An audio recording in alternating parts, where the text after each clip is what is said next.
시간입니다. 교과서 132쪽을 펴주면 되겠습니다. 학습 목표 확인해 볼게요. 저번 시간에 이어서 다른 나라와 경제교류 사례 조사하고 경제관계를 이해할 수 있다. 이 두 번째 시간입니다. 계속해서 보겠습니다. 우리나라는 다른 나라와 서로 의존하면서 경제적으로 무엇을 한다? 그렇죠. 교류를 한다. 우리나라의 발전된 기술과 좋은 물건을 다른 나라에 수출을 하는 거예요. 그리고 우리나라에 부족하거나 없는 것을 수입을 합니다. 자, 이는 각 나라의 특징을 살린 활발한 경제 교류로 이익을 얻기 위해서입니다. 즉, 우리나라가 다른 나라와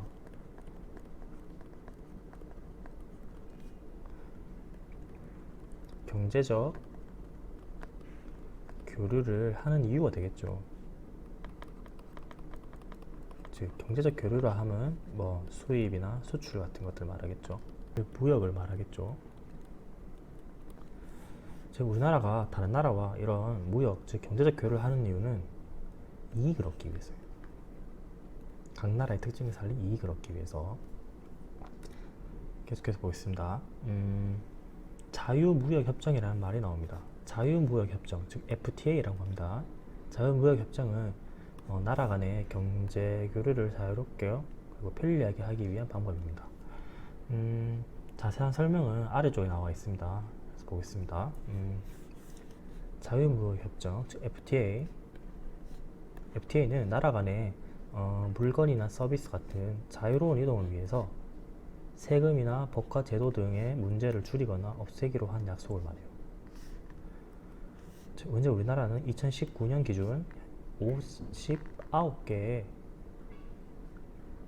나라와 FTA를 맺고 있습니다. 또 간단하게 정리를 해보면 이 FTA는 자유무역 시대를 일컫는 말이에요.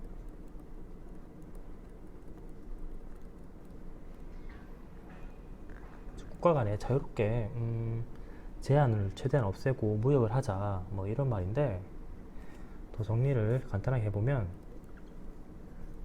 국가 간의 무역에 영향을 끼치는 관세라든지 또는 비관세 같은 장벽을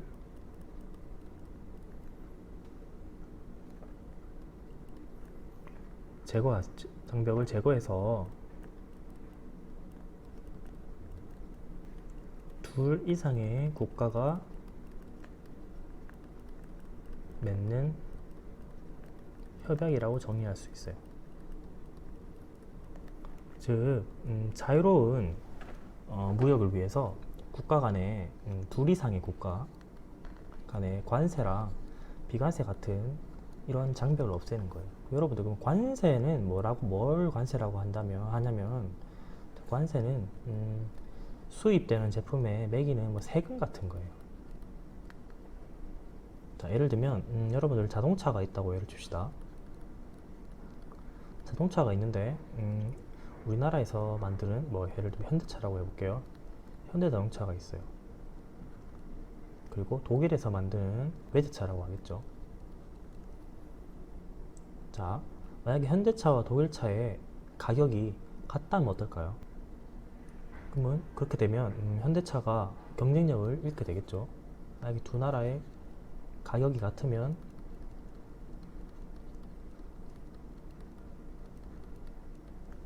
우리나라의 국내 산업이 어려워지겠죠.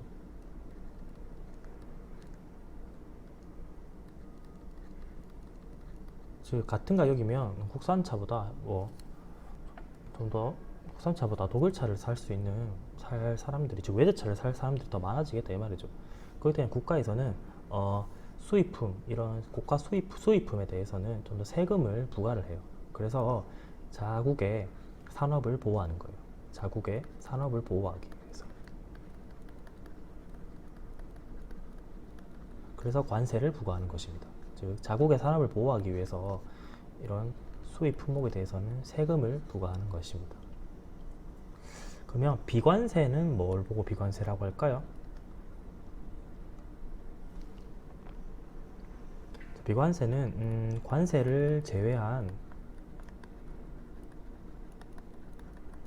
모든 인위적인 규제를 말해요. 뭐 예를 들면 국가에서 수출의 수입품의 양을 정해 놓는 것.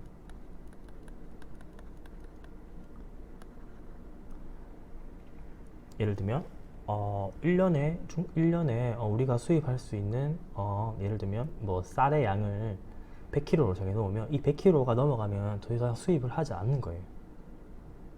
그걸 왜 할까요? 그렇죠. 자국의 농업이나 산업을 보호하기 위해서요. 또 두 번째 예로는 뭐 수입 뭐 금지 명령을 내려버리는 거예요. 예를 들면 뭐 국민의 건강이나 안전상의 이유를 들 수가 있겠죠. 우리나라 국민의 건강을 해칠 수 있다 생각되는 뭐 품목에 대해서는 수입 금지를 내려버리는 거죠.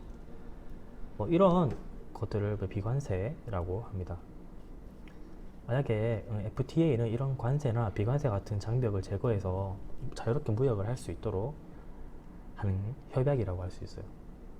자, 그러면 여기서 우리나라는 어떤 나라와 최초로 FTA 협약을 맺었을까요? 그렇습니다. 우리나라 최초의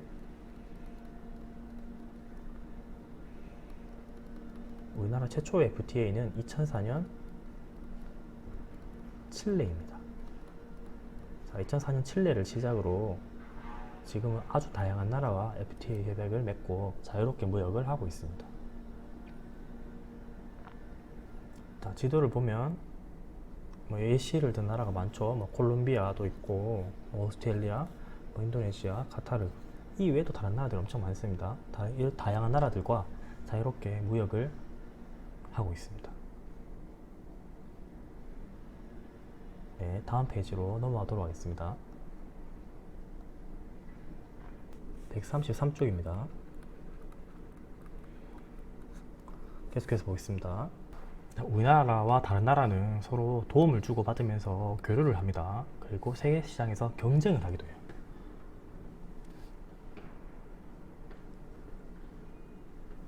같은 종류의 물건을 생산하는 다른 나라와는 서로 경쟁을 합니다. 특히 새로운 기술이 필요한 휴대전화, 전자기기, 자동차 시장에서의 경쟁은 더욱 치열하다고 할 수 있어요. 정리를 해보면, 자, 경쟁이 일어나는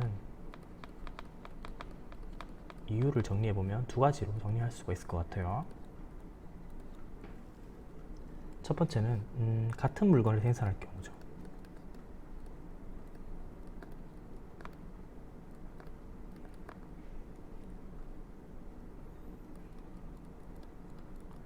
같은 물건을 똑같은 제품을 생산할 경우에는 기술이라든지 가격에서 경쟁이 일어날 수가 있죠. 예를 들면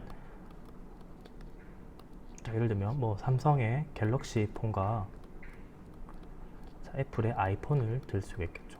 같은 스마트폰인데 그래서 전 세계적으로 지금 엄청난 경쟁이 일어나고 있어요. 자, 서로 더 많이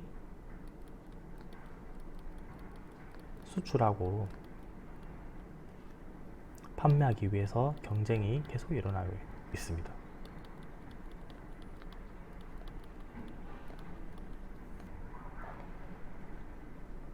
자, 예를 든 화면을 같이 한번 보겠습니다. 먼저 휴대전화 기술 경쟁. 자, A 나라에서는 뭐 음성인식 사진 촬영을 되는 휴대폰을 만들었고, B 나라에서는 속도가 엄청 빠른 휴대폰을 만들었고, 자, 이런 식으로 경쟁을 하고 있다는 거죠. 두 번째, 자동차 가격 경쟁. 예를 들면 다른 나라에서 자동차 가격을 뭐 10% 이상 내려버렸어요. 그러면 우리나라 자동차 수출에 영향이 있겠다. 그러니까 예를 들면 C라는 나라의 B라는 나라와 그 다음에 A라는 나라가 자동차를 수출을 하는데 여기서 가격이 B라는 나라에서 가격을 내려버리면 C의 나라에서는 A에서 파는 자동차보다 B에서 파는 자동차를 더 많이 사겠죠. 그렇기 때문에 영향을 끼치는 거겠죠. 다음, 이번에는 서로 도움을 주고받으면서 경쟁할 수도 있어요. 노트북, 예를 들면 노트북인데, 노트북 자체는 외국산이에요. 근데 이 안에는 우리나라 반도체가 들어가 있어요.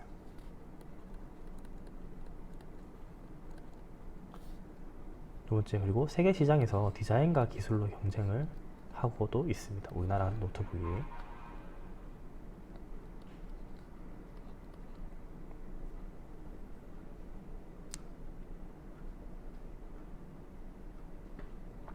이해했나요?